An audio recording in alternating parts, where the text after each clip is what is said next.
The original idea for this particular trip was because I was working on the steamship President Harrison as first engineer, and we carried 12 passengers on that ship. And if you have 12 or less passengers, you don't need a doctor.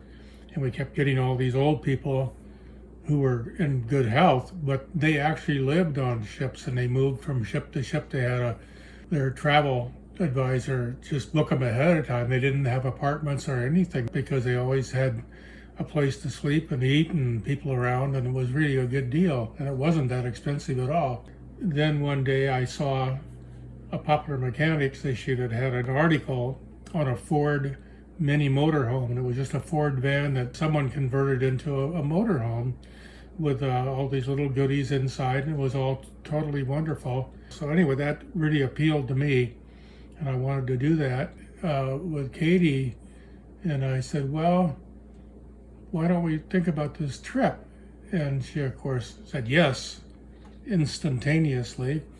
And the whole idea was to go to as many places as possible. So I got a job on a tanker going to Vietnam and got war bonus money to make enough money to do a trip and go for 2 years without working. And the whole important thing was that my union, I had an A card, which is the best card and the best job.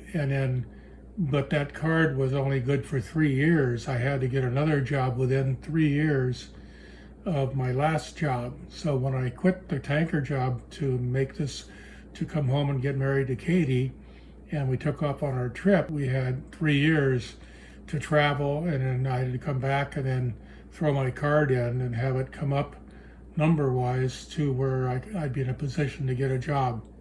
So with those parameters, we were in pretty good shape. The original trip was to drive across the United States and then take the van and take a ship to Europe and start that way.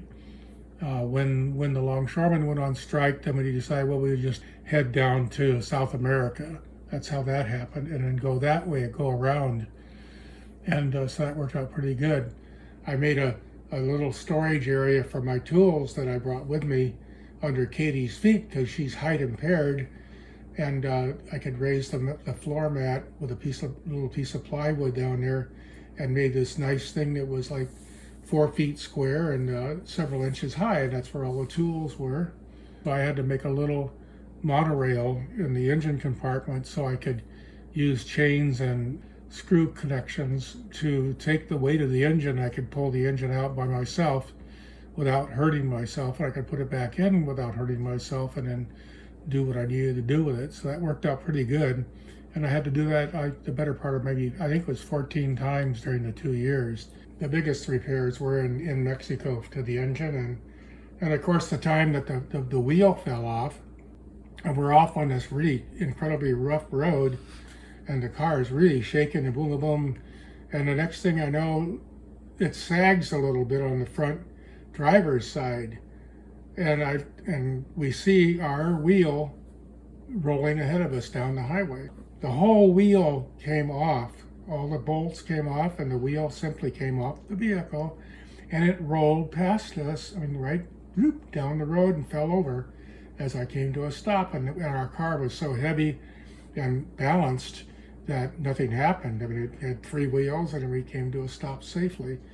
And there was some poor Mexican guy on a bicycle that was on the road behind us, and he pulled up next to us with the hubcap and all 5 bolts that hold on the wheel. And then he crossed himself, and he gave it to us, and he crossed himself again, and off he went up to the sunset, So I went and got the tire and jacked it up, put it back on, and off we went. But that was a real miracle. That wasn't supposed to happen. Off we went again, but that was all good. And never a dull moment.